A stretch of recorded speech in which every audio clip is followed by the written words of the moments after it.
Hola, ¿qué tal?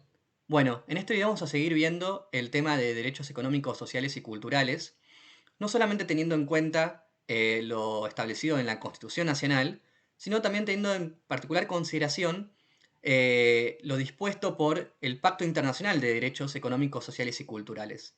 ¿Por qué hacemos esto?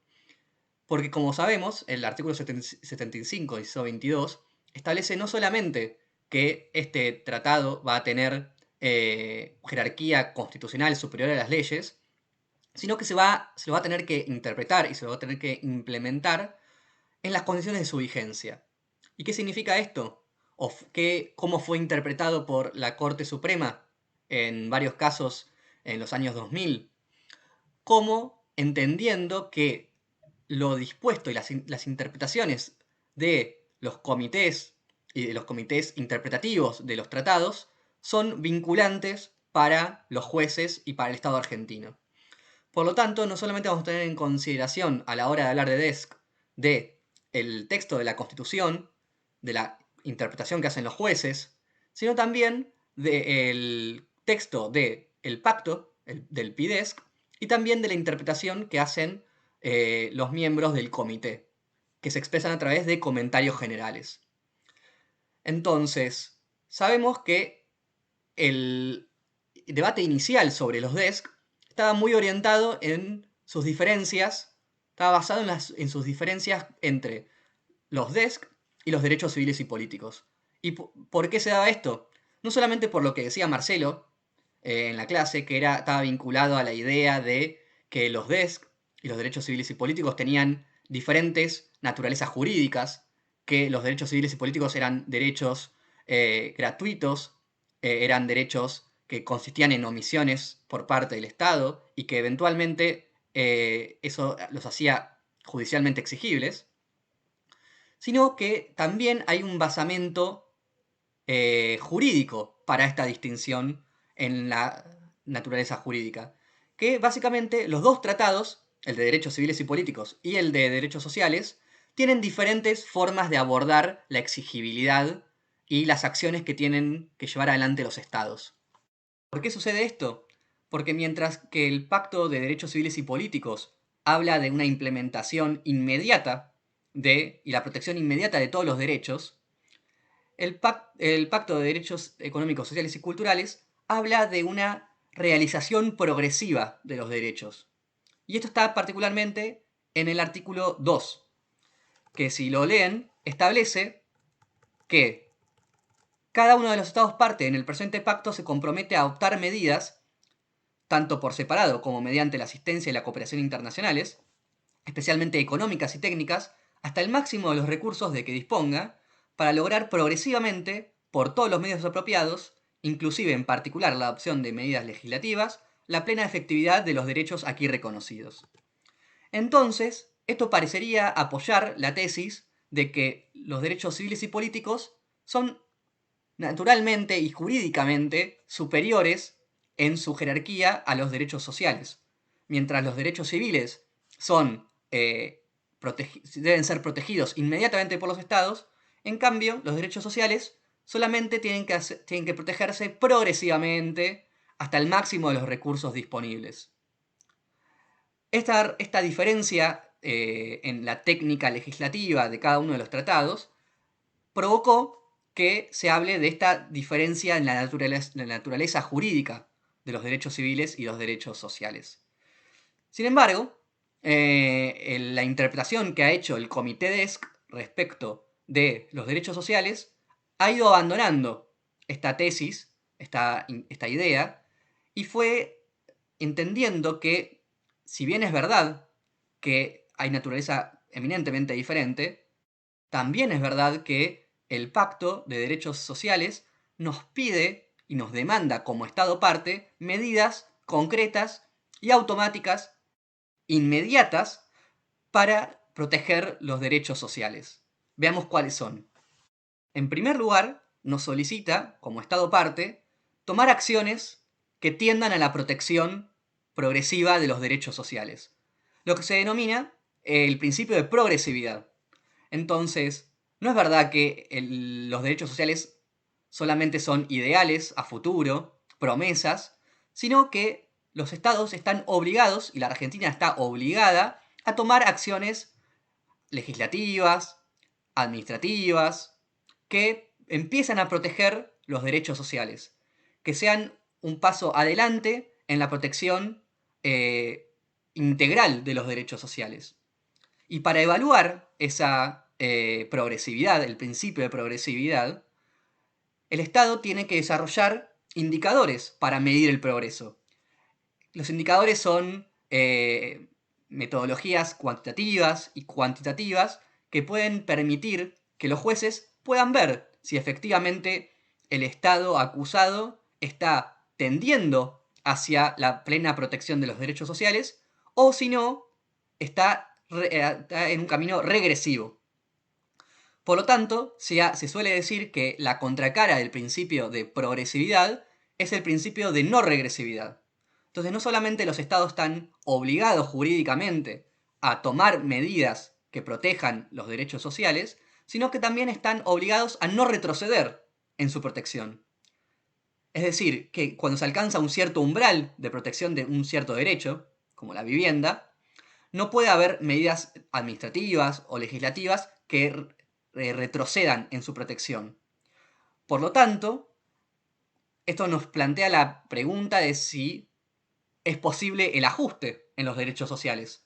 El ajuste, ustedes saben, son políticas a las cuales estamos muy acostumbrados como argentinos, que suelen impactar en el nivel de protección de los derechos y, sobre todo, en la protección de los derechos sociales. Entonces, el Comité DESC abordó esta cuestión y dio una respuesta bastante categórica, que indica que si bien es verdad que las medidas de ajuste no están prohibidas bajo el derecho internacional, también es verdad que todas las medidas de ajuste tienen que estar intensamente justificadas y que por lo tanto los jueces cuando revisan la validez de las medidas de ajuste lo tienen que hacer a través de un escrutinio sumamente estricto. ¿Por qué? Por el principio de no regresividad. ¿Y qué implica este escrutinio estricto? Básicamente los estados van a tener la carga probatoria de sostener y de argumentar y de justificar por qué la medida era la única medida posible para proteger los derechos humanos. Porque era la medida menos regresiva, menos lesiva de los derechos sociales. Porque era una medida que era necesaria y proporcional. Por eso, los jueces van a tener una presunción en contra de toda medida de ajuste que impacte en los derechos sociales. Y el Estado va a tener la carga probatoria de justificar todo esto. Pero no solamente todo lo que dije recién, sino también va a tener la carga de demostrar que esas medidas no son discriminatorias y que, sobre todo, no impactan desproporcionalmente en minorías vulnerables. Otra obligación jurídica inmediata que tiene la Argentina en cuanto a los DESC es una obligación que atraviesa a todos los derechos humanos en general y que tiene también su aplicación en los derechos sociales, que es el principio de igualdad y no discriminación.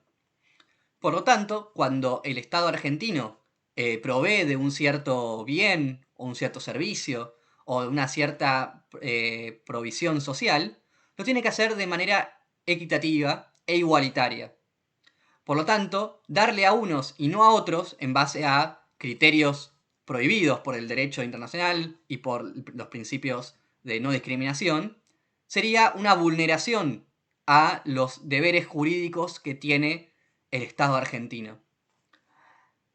Y otra de las obligaciones jurídicas que es inmediata y que está implícita dentro del Pacto de Derechos Sociales, Económicos y Culturales es la protección de los contenidos mínimos de los derechos sociales. ¿Por qué digo que está implícita? Porque no surge literalmente del texto del tratado, sino que se suele interpretar como que sin los contenidos mínimos el tratado carecería de razón de ser. ¿Qué significa esto? El Comité DESC, en el comentario general 3, entiende que existe un núcleo mínimo de cada uno de los derechos sociales los cuales el Estado tiene el deber de proteger inmediatamente. Y que por lo tanto, toda medida que sea una regresión o retroceda en la protección de esos contenidos mínimos o que vulnere esos contenidos mínimos, por ejemplo, medidas de ajuste, van a ser ilegales, van a ser contrarias a las obligaciones del Estado. Por lo tanto, nos surgen dudas bastante válidas de cuáles son esos contenidos mínimos. Los mismos están dispuestos en cada uno de los comentarios generales respecto a cada uno de los derechos. Por lo tanto, hay comentarios generales que describen los contenidos mínimos del derecho al agua, del derecho a la vivienda, del derecho a un estándar de vida adecuado, del derecho a la salud, a la educación. Y allí es donde el Comité DESC va a establecer cuáles son los contenidos mínimos, las provisiones mínimas, los servicios mínimos que tienen que dar los estados parte a sus habitantes en la protección de los derechos sociales. Pero el concepto es complicado. ¿Por qué? Porque no es lo mismo lo que podemos demandar a países desarrollados, como Suecia o Alemania, que lo que le podemos pedir a países de África o de Latinoamérica. Por lo tanto, el contenido mínimo parecería ser difícil de encontrar. ¿Por qué? Porque si ponemos un piso mínimo muy alto, es probable que todos los demás estados estén imposibilitados de protegerlo. Y si al mismo tiempo ponemos un piso mínimo muy bajo, seguramente no le estaremos pidiendo protección de los derechos a casi ningún estado.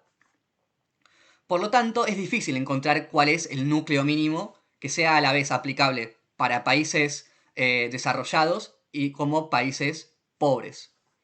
Pero esa preocupación se traslada también al interior de cada uno de los países. Y por eso también nos trae preguntas de si es lo mismo lo que le podemos demandar como contenido mínimo del derecho a la vivienda a un estado rico como el de la Ciudad de Buenos Aires, que lo que le podemos demandar a Chaco o a Formosa, que son provincias sumamente pobres y con deficiencias estructurales en la protección de derechos sociales.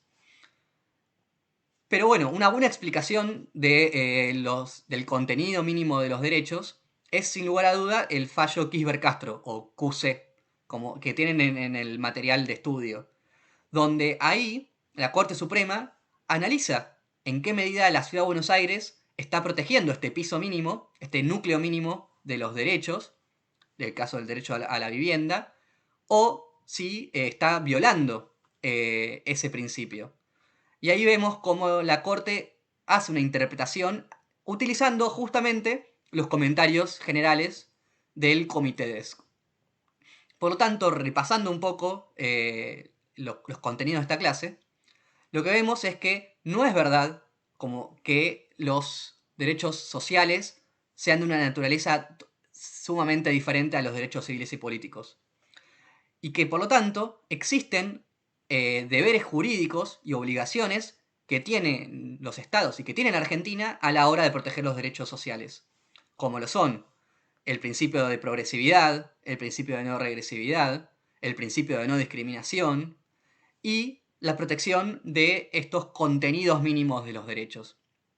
Y cuando un Estado viola esos principios, viola el contenido mínimo, viola la no regresividad, va a tener que tener una justificación sumamente demandante, sumamente estricta, para que esas omisiones o esas acciones sean declaradas válidas en los tribunales.